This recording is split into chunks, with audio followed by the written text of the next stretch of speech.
Olá a todas, todes e todos, sejam todos muito bem-vindos. Hoje eu tenho o prazer de estar aqui com a Marina Nogueira, que é nutricionista e criadora de um projeto maravilhoso que está no Instagram, tem site também, que é o Não Conto Calorias, para a gente poder falar de um tema que tem sido assim bem recorrente ultimamente, que as pessoas têm reduzido a alimentação a uma função biológica, e os alimentos a nutrientes. Sabe aquela coisa quando a gente começa a contar caloria, começa a falar que precisa comer proteína? Então, todo mundo é vítima em algum grau desse reducionismo, né, Marina?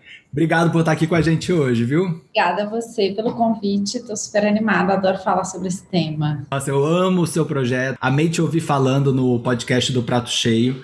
Vou até colocar o link dele aqui para quem quiser ouvir, que eu recomendo. É um projeto super bacana. A gente olhar para os alimentos como macronutrientes é um problema? E por quê, Marina? Não tem problema nenhum em falar de nutriente, né?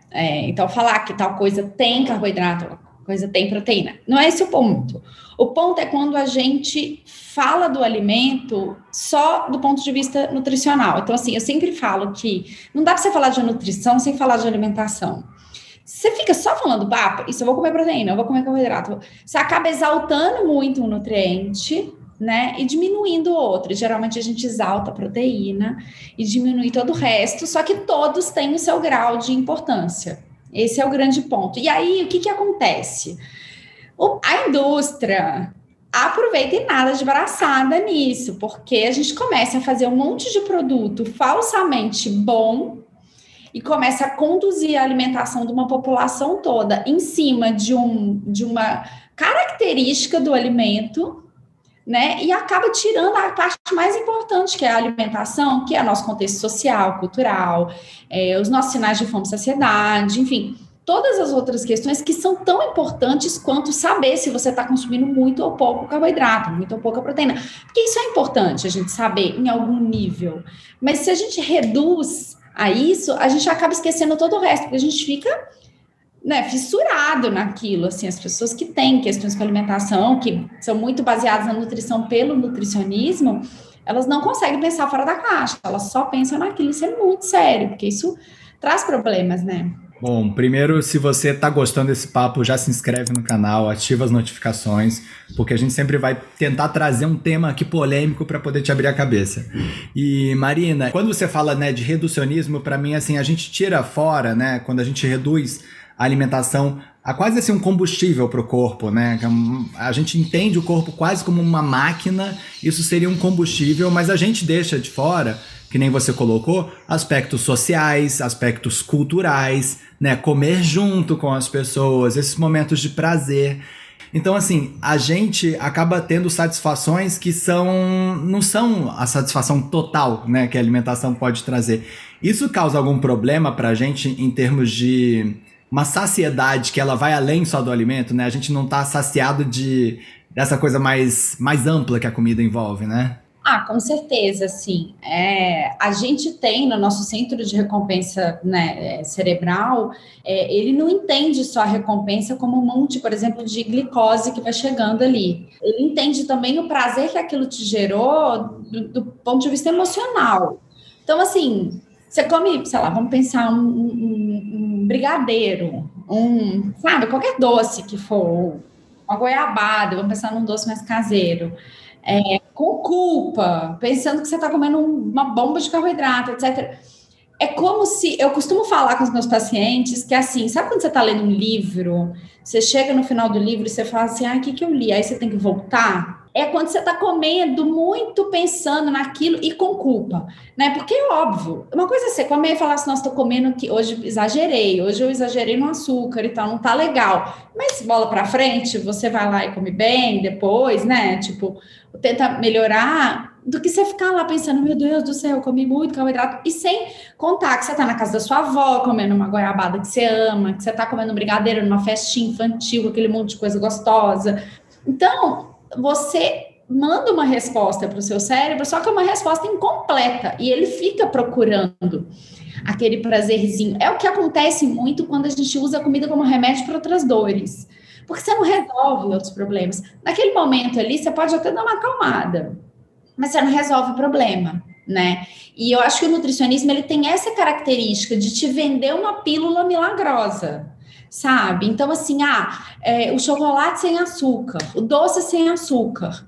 Quando, na verdade, o que você está procurando ali é o açúcar. Então, eu brinco que você come a maçã, a pera, a uva, a melancia e depois come o chocolate e fala, o problema é o chocolate. Não, o problema é tudo que você come até chegar lá. E quando chegar lá também você não aproveita. E eu acho que essa coisa de enxergar o corpo como uma máquina, né? Eu vejo muito essas pessoas tentando dominar os instintos, né? Então, elas colocam na cabeça que a mente tem que dominar o corpo, então eu tenho que comer nessa hora, e aí ignoro os sinais de fome. E eu sou uma pessoa, assim, completamente louca, que eu sempre escuto o meu corpo. Eu faço assim, não, cara, se eu tô com vontade de comer chocolate agora, é porque tem alguma coisa no chocolate que eu preciso. Igual tem gente que fala, né, que tem grávida que fica com vontade de comer terra, tijolo, porque tá faltando ferro, seu corpo sabe o que ele tá precisando, né? E eu sou muito partidário disso, assim, de falar, cara, se meu corpo pediu, eu vou comer um pouquinho, não vou exagerar, mas eu vou comer aquilo ali porque ele precisa. A única coisa é que existem pessoas que depois de tanto tempo comendo por regras externas, têm dificuldade de reconhecer esses sinais. Por isso que eu acho assim, é um grandíssimo problema a gente olhar para o alimento só do ponto de vista nutricional, porém, a gente também, não é que a gente vai excluir, porque eu acho que as pessoas também confundem muito isso, quando a gente fala, tá olhando só para o nutricionismo, quer dizer que tudo, né, deixa para lá, não vou pensar se tem carboidrato. Não é isso. Você ampliar a visão, porque tem gente que tem dificuldade de perceber os sinais. Eu diria que até a maioria das pessoas tem, que a maioria das pessoas já passou por algumas dietas na vida, por exemplo. Quando eu falo isso, assim, quando me dá vontade de comer uma coisa eu como, as pessoas, em geral, me falam assim, nossa, se eu fizesse isso, eu ia comer doce o dia inteiro. A compulsão por doce, ela tá sempre relacionada a algum tipo de restrição? Então, não necessariamente, porque assim, não existe uma compulsão específica quando a gente fala de comida. A compulsão, ela é geral. A gente acaba comendo mais daquilo que a gente evita ao máximo. Porque é meio que abriu a porteira, entendeu? Começou a comer o estouro da boiada. Exato, dane-se, já que eu comi agora, então deixa amanhã eu penso nisso, sabe? Segunda-feira eu começo e tal. Então, existem esses casos que nem chega a ser talvez uma compulsão, mas de um exagero por coisas que a gente tende a evitar mais. Isso é um fato. Mas existem, obviamente, as pessoas que têm, por exemplo, compulsões alimentares com qualquer tipo de alimento. Agora, do ponto de vista do nutricionismo, por exemplo, é isso. Você fica muito focado em não comer carboidrato, que é o clássico, né?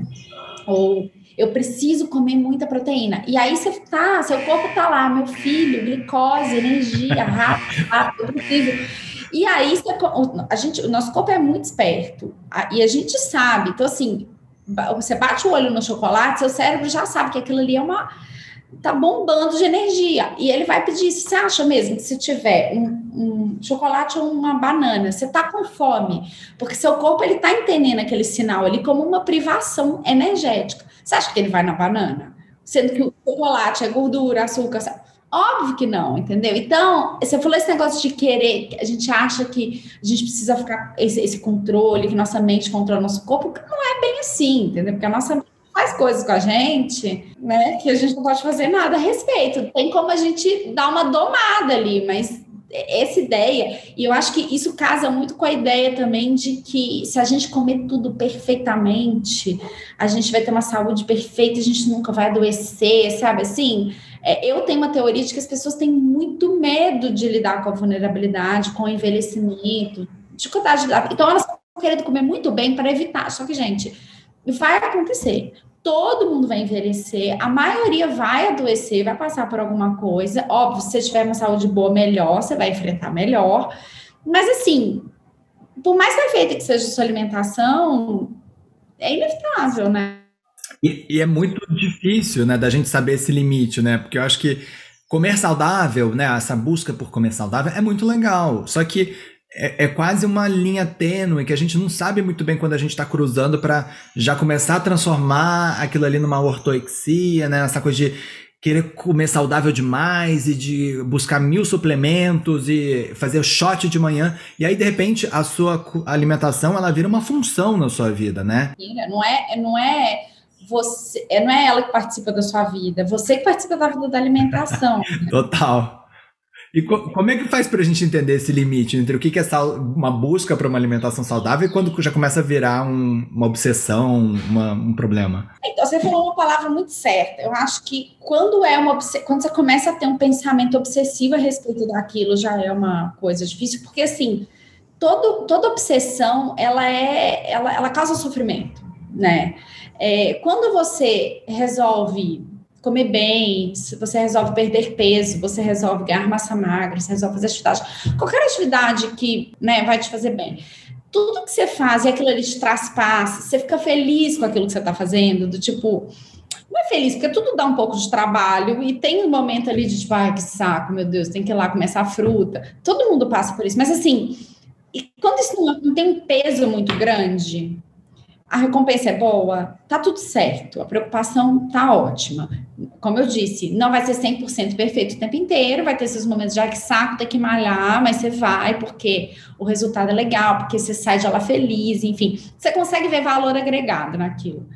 Beleza. Agora, quando aquilo tá te causando sofrimento, então, assim, você tá perdendo tempo da sua vida, energia, pensando naquilo, enquanto você deveria estar pensando em outras coisas, né? Quando você atrapalha a sua vida social, eu acho que agora, durante a pandemia, eu vi muito disso, assim, de pessoas que se afundaram na ortorexia, porque como não estava tendo vida social, ficou muito mais fácil, né, ficar num ceder. Agora que as pessoas estão meio que retomando, tá sendo um desafio, porque você senta no barzinho e não come uma batata frita. Não é aquilo que vai te fazer mal. E existe um verniz que é muito sério nos transtornos alimentares, que é o verniz do "tô preocupado com a saúde". E é isso, você não está preocupado com a sua saúde, porque a saúde, ela não é só saúde física, ela é saúde mental. Então, você pode estar com seus exames lindos, mas sua cabeça está ferrada, já era, entendeu? Então, eu acho que essa é a linha. Só que é o que você falou, é uma linha tênue, porque você nem sempre está muito só de um lado. Eu vejo que as pessoas que têm um comportamento mais relacionado à ortorexia, elas migram muito. Então, elas fazem coisas que, de fato, dão prazer para elas, mas elas também estão muito obcecadas com aquela alimentação perfeita e isso traz muito sofrimento. Mas abrir mão disso é abrir mão de um falso controle. E é difícil ceder, né? É difícil falar que não e tal, porque a sensação que a pessoa tem é que se eu abrir mão disso, eu tô deixando de lado a minha saúde, quando na verdade você tá melhorando a sua saúde, né? A sociedade como um todo é muito gordofóbica, né? A gente tem uma tendência geral a olhar, né, para o corpo gordo como associado a problemas de saúde, o que não é uma regra, né?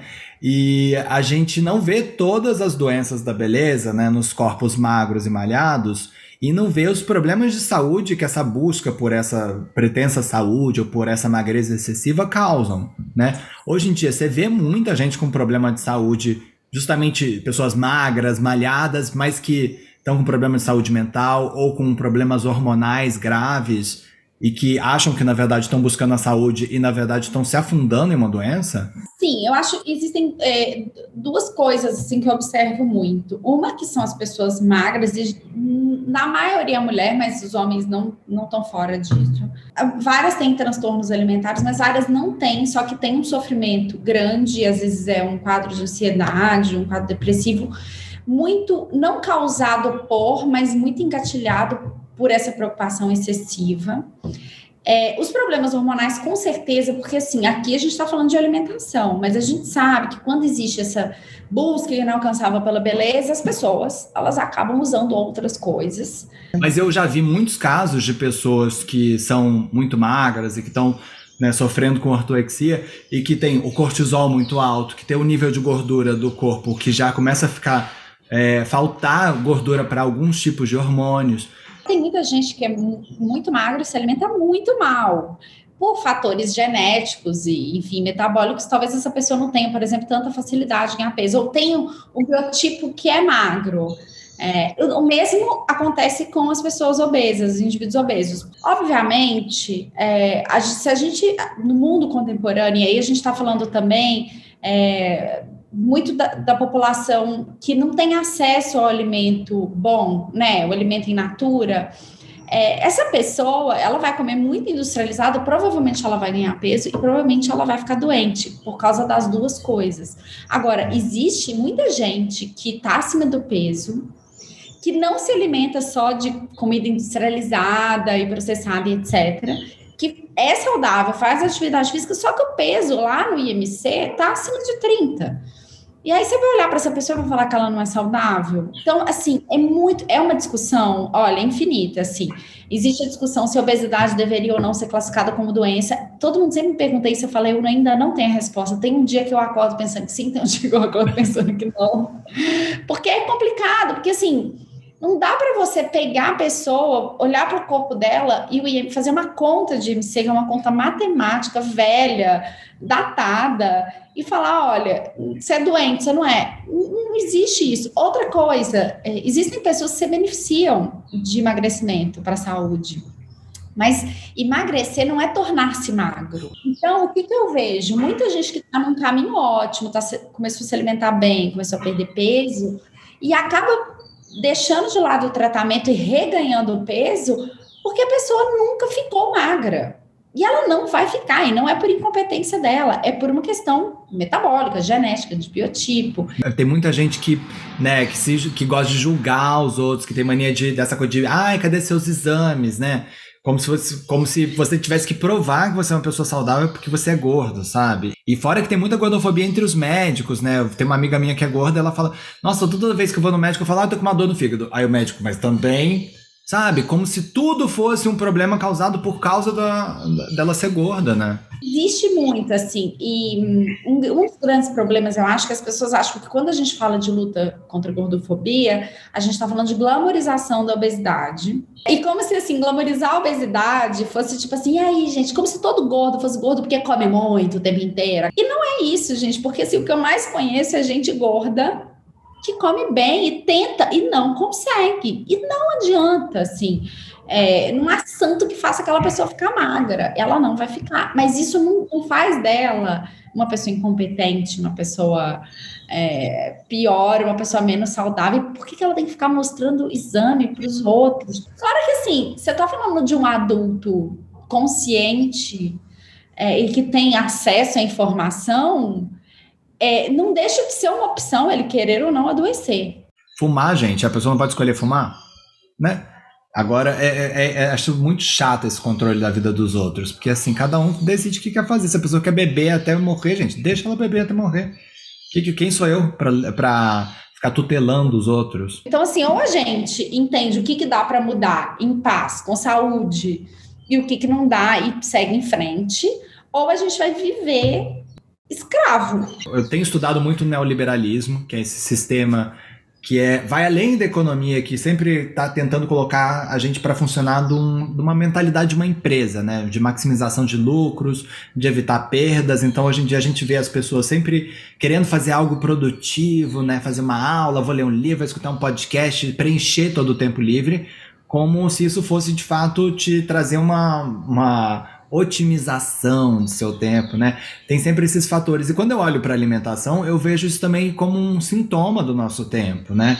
Que as pessoas estão se transformando em empresas, e dentro de uma empresa, a lógica da alimentação, ela é quase assim um custo-benefício, né? Então a pessoa tenta comer os alimentos certos para poder ter maior desempenho, né? Que a gente está numa sociedade do desempenho. Então eu vou otimizar meu desempenho através da alimentação. Você não acha que o neoliberalismo pode estar por trás desse surto de pessoas buscando essa alimentação saudável cada vez mais? O sistema se aproveita de tudo para te vender uma coisa. Eu estava hoje escrevendo um texto sobre autocuidado, por exemplo. Que é isso, a alimentação como autocuidado.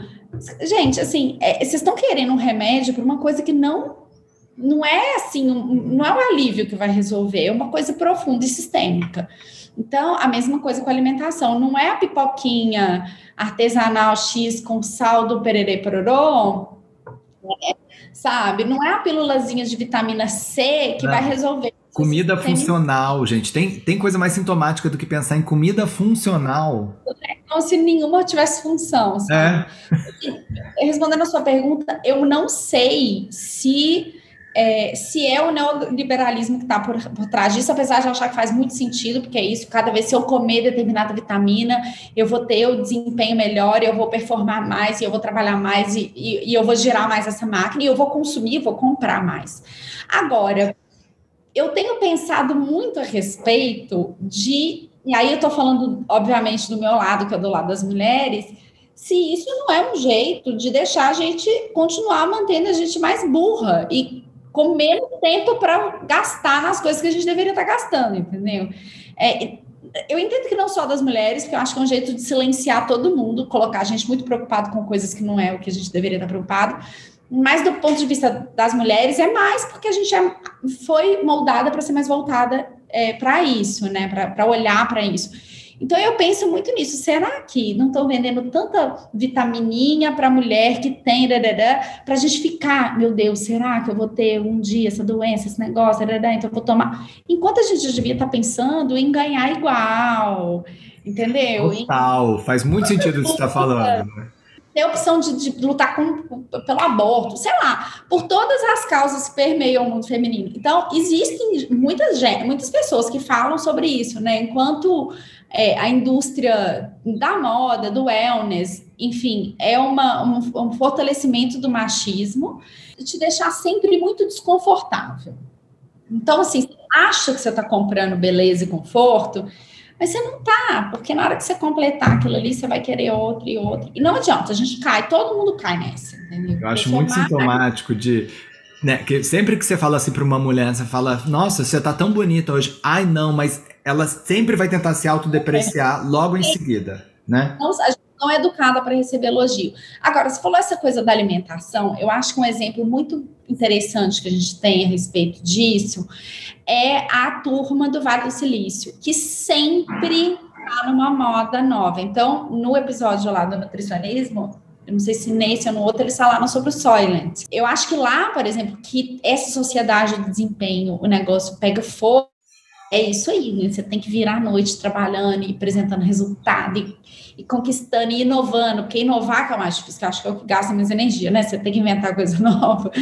É a população que é mais ligada em novidade alimentar, em cápsula, em shake. Então, pensando, agora você falando aí, eu tô pensando nessa turma aí do Vale do Silício, eu acho que faz todo sentido. É de lá que saem as modas mais malucas, né, alimentares.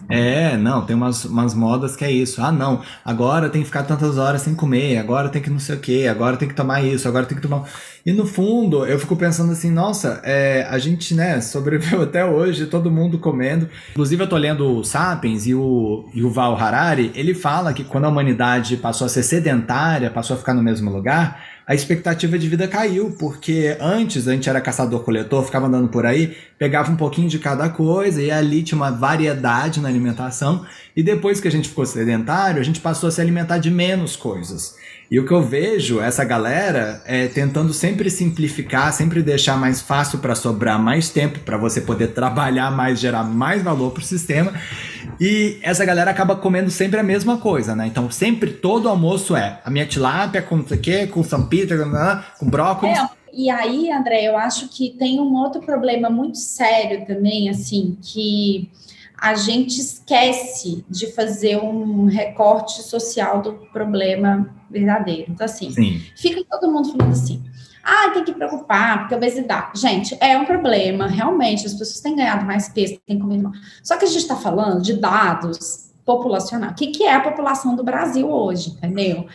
Será que você, que pode todo dia acordar, comer bananinha, maçã, aveia, granola, será que você tinha que estar tão preocupado com o açúcar da granola? Porque a gente está falando de uma população que acorda e come presunto, a pessoa não come fibra, não come fruta, não come alface, não come carne, não come nada, né? Então, assim, é um empobrecimento nutricional muito grande dessa população, e é a população que, quando você vai lá pegar um estudo, tá pesando no negócio de, olha, a obesidade mata, problema cardiovascular, entendeu? Então, assim, de quem que a gente está falando? A gente está falando de uma população que toma fórmula láctea, que é cheia de açúcar, achando que é saudável, porque lá está escrito que é fortificado. Sim. A gente está falando dessas pessoas. Então, eu acho que, às vezes, a gente tem que ter um pouco mais de consciência de classe quando a gente fala de alimentação e fazer um recorte de onde eu tô aqui? Porque eu atendo pessoas que, de fato, têm uma alimentação muito ruim, porque vem de famílias mais empobrecidas, que, né, que consumiam muita coisa, muito iogurte açucarado, refresco, Refrigerante. exatamente, carne processada, enfim. Olha como é a alimentação do brasileiro hoje, gente. É muito ruim, porque a maior parte da população não tem dinheiro para comprar comida. Essa é a verdade. Sim, Né? para comprar comida boa, né? Sempre tem para comprar comida ultraprocessada, que é cheia de tempero, cheia de químico. É caro você comer bem hoje em dia, infelizmente. Você vai comprar comida, você tem o custo do gás, da energia, né? O tempo de cozinhar, porque muitas vezes essas pessoas estão numa rotina tão louca que não tem tempo de cozinhar a própria comida. Então, assim, eu acho que a coisa do nutricionismo é isso também. Ela é muito rich people problem, sabe assim? Sim, é meio classista pra caramba, né? Classista, segrega, enfim. Que tudo bem, de novo, eu não quero também ficar assim, você tá falando mal, como se eu não precisasse de se preocupar. Gente, eu sou nutricionista, eu sei o poder que tem uma boa alimentação na vida da pessoa. É porque o nutricionismo é o exagero de tudo, né? Não é que eu não considero carboidrato, proteína, óbvio que eu faço essa avaliação, mas é porque o foco não é só isso, o foco é na alimentação primeiro e depois na nutrição, né? Nossa, Marina, fiquei muito feliz de ter esse papo com você hoje. Acho que você fala de uma maneira muito acessível e de coisas que são muito importantes, tem total consciência de classe.